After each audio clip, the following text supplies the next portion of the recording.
नमस्कार। आज हम बात कर रहे हैं एक नई फिल्म सिस्टम मिडनाइट पर। और हमारे पास है टाइम्स न्यूज़ नेटवर्क मतलब TNN की एक समीक्षा। हाँ, ये फिल्म हाल ही में रिलीज हुई है और इसे कॉमेडी ड्रामा कहा जा रहा है। तो देखते हैं समीक्षा क्या कहती है। समीक्षा के हिसाब से ये थोड़ी अलग तरह की फिल्म है, मतलब थोड़ी प्रयोगात्मक, एक्सपेरिमेंटल जिसे कहते हैं। कोई सीधी सादी कहानी नहीं है इसमें। बताया गया है कि ये असली है, अजीब है और शायद थोड़ी कंफ्यूजिंग भी। राधिका आप्टे मुख्य भूमिका में है। तो चलिए इस समीक्षा को जरा खोलते हैं, देखते हैं कि ये फिल्म कैसी है। तो TNN समीक्षा कहती है कि कहानी उमा की है। राधिका आप्टे ने निभाया है ये रोल। वो एक छोटे शहर की थोड़ी जिद्दी सी महिला है। अरेंज मैरिज होती है। अरेंज मैरिज होती है, मुंबई आती है और फिर खुद को फंसा हुआ सा महसूस करती है। पति हैं गोपाल, अशोक पाठक ने रोल किया है और वो एक तंग झुग्गी वाले घर में रहते हैं। और फिर समीक्षा के अनुसार उमा एक अजीब से बदलाव से गुजरती है।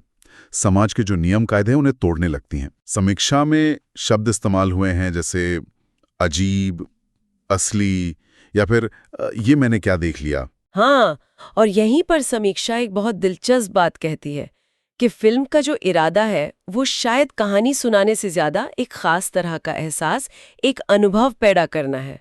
जब वो इसे प्रयोगात्मक कहते हैं तो शायद यही मतलब है कि ये पारंपरिक तरीके से नहीं चलती।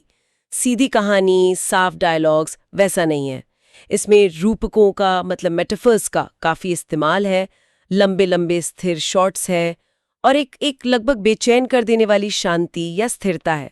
समीक्षा ये चेतावनी भी देती है कि जो लोग बिल्कुल स्पष्ट कहानी की उम्मीद कर रहे हैं वो शायद थोड़े निराश हो सकते हैं। अच्छा, तो ये कहानी से ज्यादा मूड और एहसास पर है। समीक्षा में कुछ घटनाओं का भी जिक्र है जो थोड़ी कह सकते हैं परेशान करने वाली हैं। जैसे उमा का चिड़चिड़ापन बढ़ जाता है, घर के काम ठीक से नहीं करती, सिगरेट पीने लगती है, पति पर हुक्म चलाती है। ये तो शायद फिर भी ठीक है, लेकिन फिर वो एक बकरी को मारकर कूड़े में फेंक देती है और फिर चिड़ियों को भी। ये तो काफी हाँ बिल्कुल। और मामला यहीं नहीं रुकता। बाद में एक अजीब से अंतरंगता के सीन के दौरान उसकी पति की मौत हो जाती है और वो उसकी लाश को बस लापरवाही से घर में ही रखे रहती है।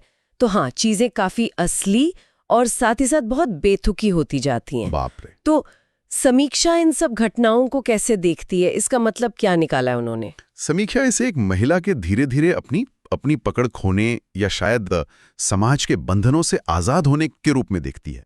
वो समाज के बनाए नियमों को तोड़ रही है एक एक करके। समीक्षा में आगे एक मठ की यात्रा, एक ट्रेन के सफर का भी जिक्र है और हाँ, बकरियों से जुड़ा एक अजीब सा पीछा करने वाला सीन भी है। समीक्षा किसे ब्लैक कॉमेडी और फीवर ड्रीम, मतलब जैसे बुखार में सपना देखते हैं वैसा, इन दोनों का मिश्रण बताते हैं। हंसी भी आती है शायद, पर एक अजीब बेचैन करने वाले तरीके से। तो ये सब काफी अजीब लग रहा है। ऐसे में क्या कोई चीज है जो फिल्म को संभाले रखती है? राधिका आप्टे के बारे में क्या कहा है? हाँ, देखिए, TNN की समीक्षा के अनुसार राधिका आप्टे का अभिनय ही है जो इस पूरी फिल्म को एक तरह से बांधे रखता है। वही इसका मजबूत पक्ष है। उनके काम को शानदार, बहुस्तरीय, अप्रत्याशित और सबसे जरूरी पूरी तरह से विश्वसनीय बताया गया है।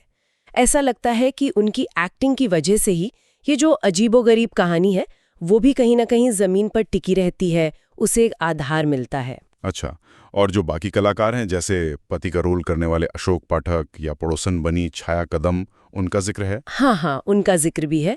अशोक पाठक और छाया कदम के किरदारों को छोटा लेकिन असरदार बताया गया है। लेकिन समीक्षक का जो मुख्य फोकस है वो राधिका आप्टे पर ही है, क्योंकि ये कहानी उन्हीं के किरदार के इर्द गिर्द घूमती है और वो भी इतने गैर पारंपरिक तरीके से। और फिल्म के तकनीकी पहलुओं के बारे में कुछ, जैसे कैमरा वर्क, माहौल वगैरह? हाँ, उस पर भी बात हुई है। समीक्षा शानदार सिनेमैटोग्राफी की तारीफ करती है और फिल्म का जो माहौल है उसे गंदा लेकिन सम्मोहक, मतलब डर्टी बट कंपेलिंग बताया है। तो शायद ये माहौल कहानी के मूड के साथ जाता है, जो बेचैनी और असलियत दिखाने की कोशिश है उसमें मदद करता होगा। लेकिन क्या समीक्षा में सब कुछ अच्छा ही बैठाया गया है या कुछ कमजोरियां, कुछ सवाल भी उठाए हैं? उठाए हैं, बिल्कुल। समीक्षक कुछ चीजों पर सवाल भी खड़े करती है। जैसे कुछ सीन शायद दोहराए हुए लगते हैं, उनमें दोहराव है। और कुछ बाहरी चीजों की जरूरत पर भी सवाल हैं, जैसे कोई विदेशी संगीत इस्तेमाल हुआ है या एक सीन में चाय की दुकान पर टीवी पर पुरानी जापानी फिल्म द सेवन समुराई चल रही है। तो समीक्षक सोचते हैं कि क्या ये चीजें कहानी में वाकई कुछ जोड़ती हैं या बस ऐसे ही डाल दी गई हैं।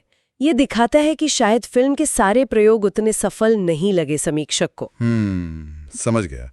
तो मतलब कुछ चीजें काम करती हैं, कुछ शायद नहीं। हाँ, कह सकते हैं। और अगर हम इसे बड़ी तस्वीर में देखें तो ये फिल्म जानबूझकर उस आर्ट सिनेमा वाले दायरे में जाती है जहां हर दर्शक को सब कुछ पसंद आए ये जरूरी नहीं होता। ये चुनौती देती है। तो फिर कुल मिलाकर TNN समीक्षा का निचोड़ क्या है? ये फिल्म आखिर है किसके लिए? देखिए, सार यही लगता है कि सिस्टम मिडनाइट उन दर्शकों को ज्यादा पसंद आएगी जिन्हें सिनेमा में कुछ हटके, कुछ अजीब और प्रतीकात्मक देखना अच्छा लगता है। ये फिल्म कहानी से ज्यादा छोटे छोटे पलों, मूड, माहौल और रूपों पर जीती है। और जो लोग एक सीधी सादी पारंपरिक कहानी देखना चाहते हैं, वो शायद हैरान रह जाएं या शायद निराश भी हो। ये उनके लिए थोड़ी मुश्किल फिल्म हो सकती है। ठीक है। तो संक्षेप में कहें तो समीक्षा इसे एक चुनौतीपूर्ण फिल्म मानती है। एक प्रयोगात्मक ब्रिटिश प्रोडक्शन है ये, जो पूरी तरह से राधिका आप्टे के दमदार अभिनय पर टिकी है। ये फिल्म बनाई ही शायद इसलिए गई है कि दर्शक सोचें, महसूस करें, बजाय इसके कि उन्हें एक बनी बनाई कहानी परोसती जाए। और जाते जाते एक सोचने वाली बात जो इस समीक्षा से निकलती है, उमा के जो काम है, समाज के नियम तोड़ना, अजीब हरकतें करना, ये सब शुरू होता है एक अरेंज मैरिज और उस घुटन भरे माहौल में फंसने के बाद।